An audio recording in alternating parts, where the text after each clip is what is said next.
Hi, everyone. We're going to go ahead and do week three's video for patient interview, the pulse and respirations, and blood pressure. So the first thing that we're going to do is our patient interview. For the patient interview, obviously, I went ahead and got me a patient. You're going to need your patient charting, any electronic records. You're going to need a pen so you can take notes, any progress notes that you may have. Just all the information that you have on the patient's health history. That way you have everything together and right there with you. You want to make sure that when you're doing the patient interview, you respect, the HIPAA rights. You want to make sure everything is kept private and it's personal. It's confidential, so we want to keep it that way. So what we're going to do is the first thing we're going to do is make sure that our patient is in either a waiting room or, an exam room. That way it's private, it's confidential, and they don't have to worry about others hearing the interview and their answers, questions being asked, et cetera, et cetera. So here today we have Jane Doe. She's came in because she has type 2 diabetes. She recently started taking insulin injections. So we just want to make sure that, one, the insulin's working for her. Two, she's not having any problems with it. And just kind of do, a follow-up with her to see how she's doing. So I've washed my hands, obviously, because I need to get started. So we're going to go ahead and enter the room. First thing I'll do is introduce myself. That way, she knows who I am. And then we'll, find out who she is. And then verify that with the records to make sure that patient and medical records match up. Patient charts match up. So I'm entering the room. Hi, my name is Samantha. I'm Dr. Khan's medical assistant. I'll be actually doing your patient interview today. I have here that you are Jane Doe, date of birth 4/16/52. Yes, ma'am. Perfect. So I see here that you're actually you just started taking insulin injections for type 2 diabetes. Okay, how's that working for you? Pretty good. Yeah? Okay, don't forget, you got to say, just can't get used to the whole... I just can't get used to the whole diabetes thing. Okay, so the whole giving yourself the injection thing? Yes, ma'am. Okay, what's hard about it for you? Sticking myself. Oh, yeah, that is hard. That's always one to get used to, having to stick yourself. Well, the thing is, I've learned that if you just find like a fat, an area with a lot of fat on it, it's not going to hurt as bad. So maybe your stomach or the, right here in the thigh, or maybe even the top part of your arm, that way it doesn't hurt as bad. And then after you get used to doing it, I think that, it'll come a lot easier to you. Yeah. Let's see. Are you exercising? Well, let's see. You do exercise on a daily basis. So what type of exercises are you doing? I do jumping jacks, running in place, maybe a couple sit-ups. Okay. Let's see. We have on here that the last visit, you weighed 112 pounds. You now weigh 118 pounds, so you gained some weight. That's great. What did you do to gain that weight? I eat a little bit more. Just been eating a little bit more? Okay, great. Well, obviously, it's helping keep your diabetes under control, so no problems with that. Any questions for me or for the doctor? No, ma'am. Any pain, any problems that we need to document before the doctor was to come in? No, ma'am. No? Okay, perfect. So with that, pretty much, that is the patient interview. You just want to make sure they don't have any pain, they're not having any discomfort, no problems. If there's no problems and no reason for you to contact, the doctor immediately, then just go ahead and let them know that the doctor will be in soon if you're on the way out, which in this case we would be on the way out, but we're going to stick around and do our pulse and respirations. So you would just assure them, at that point, if you're doing nothing else after the patient interview is done, that, if they don't have any questions or concerns for you, that the doctor will be with them shortly.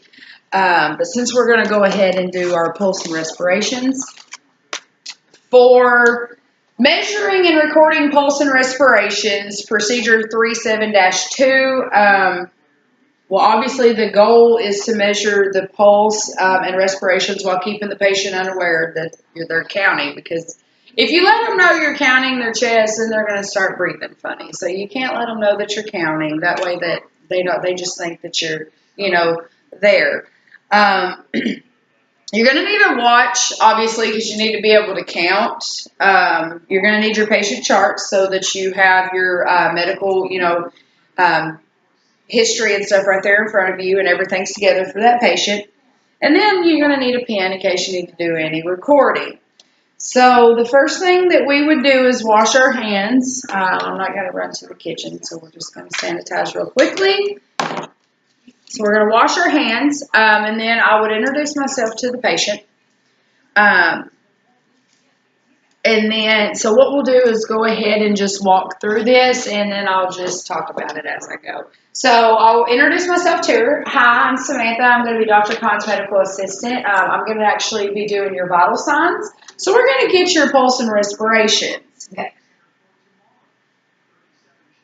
All right, so I'm going to need you to sit in a comfortable position, and we'll just rest your arm on the table. So we'll just rest your arm right here. Yeah, there you go. And then, well, we'll do this one.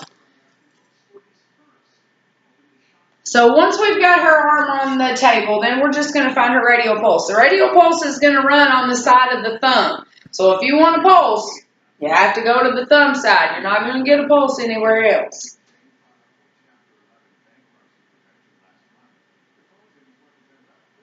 And you'll feel it. It'll be real good in there. Sorry, my nose ring was coming out. I don't want you to think I was picking my nose. So once you find the pulse on the right side that runs alongside the thumb, see the thumb? So it runs side of the thumb. It's actually going to be really not even an inch, below your wrist. But you'll feel it, and it really pulsates right there. So you'll know when you've got it. And what you're going to do is just slide your two fingers, the first two, right there over it where you feel it, ba-bum, ba-bum, ba-bum, where you feel it pulsating. And then you just count for 30 seconds. All right, I lost you. I got to find you again. There we go.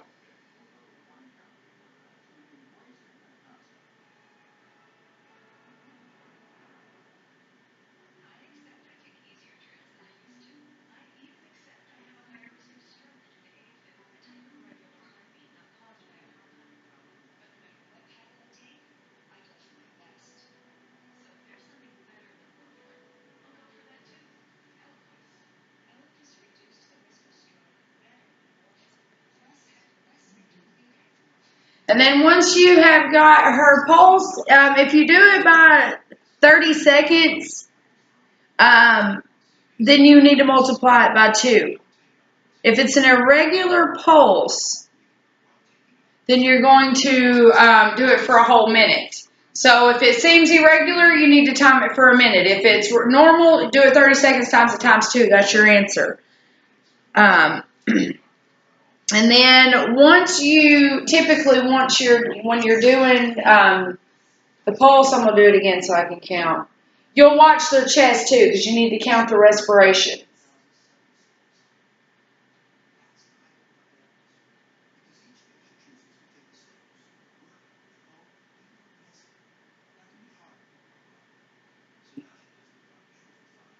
Of course, she's not the best because she knows what I'm doing, so she's over here breathing for me. But what you do is, like I said, let's just do a real quick run through real fast. When you go in to do the pulse and the respirations, you're going to identify yourself, wash your hands, find out who the patient is, make sure they're right. Let them know what you're going to do. Hey, I'm here to do I'm Samantha, I'm Dr. Khan's medical assistant. I'm here to do your vital signs.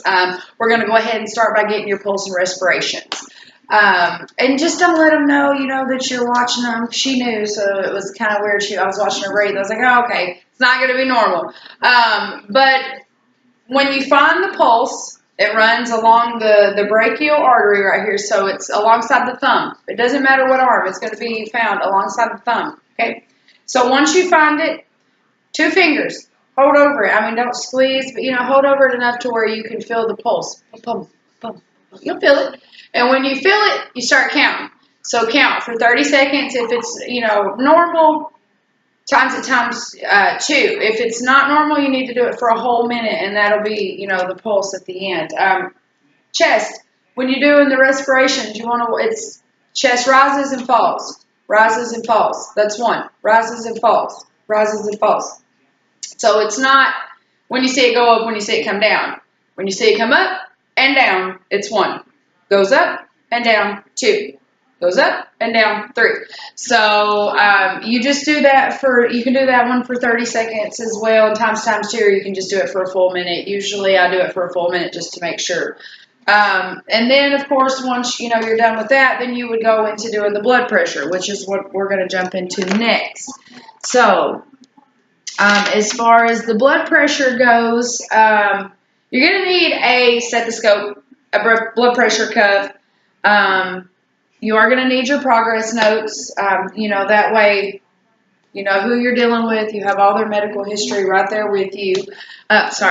And what you'll do is you'll enter the room. You're going to introduce yourself, make sure that they know who you are, and you're going to make sure that they are who you have the records for. Verify that they are that patient, and then just tell them that you're going to, get their blood pressure. So my name is Samantha. I'm Dr. Khan's medical assistant. I'm actually going to be getting your vitals today. We've already got your pulse and respiration, so we're just going to go ahead and jump in and get your blood pressure real fast. That way we have everything in the charts for him. So when you're doing your blood pressure, first of all, you need to make sure your stethoscope is on. So you're just going to tap it just a little. I mean just a little. Don't tap it harder. You're going to deafen yourself. Just a little. All right, it's on. So now that we know that that's on, we're just going to tuck it away I don't want to let it hang. So we're going to tuck it away somewhere while we put on her blood pressure cuff. So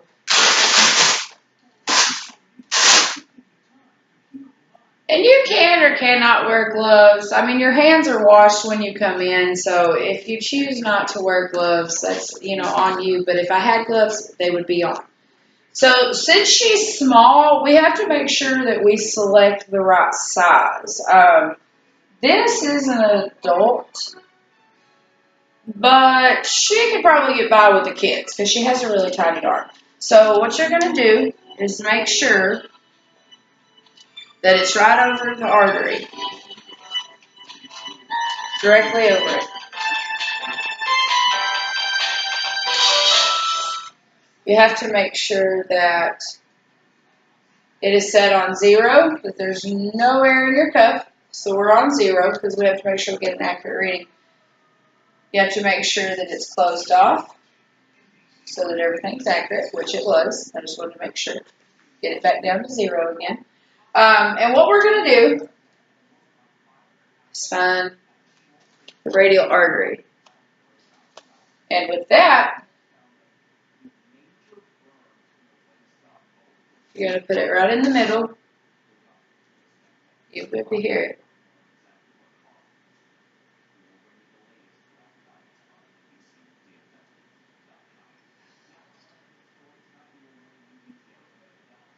She has such little arm. It's so faint.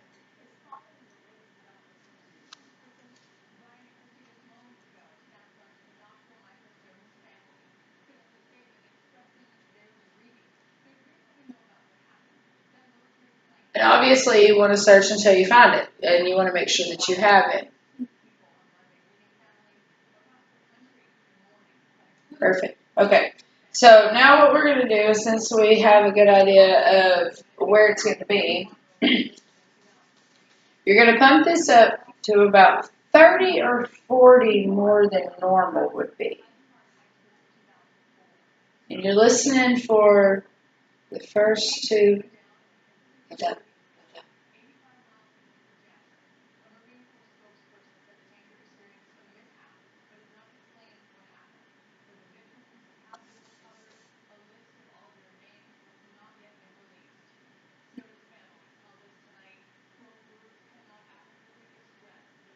128 over 68. So how I got that was on her top number. Did that thing even blow away? Yeah. Okay. making sure. I was like, we did do this right, didn't we? Okay, so 128/68. How I got that was her top number. When you blow it up, inflate it. You want to inflate it to about 30 or 40 more than their normal blood pressure. So if it runs, 130, run it up to about 160. That way you have just a little bit to play with in case it is elevated just a little bit. So what we would do at that point is go ahead and document it that it is 128/68. It's normal. It's in the normal range. So there's really no reason to, go rush and grab the doctor and drag him into the room because it's normal. So we'll just chart it. Once again, once you're done with everything in the room, you need to make sure that you clean up everything. Everything is sanitized, threw away. Hands are washed before you leave.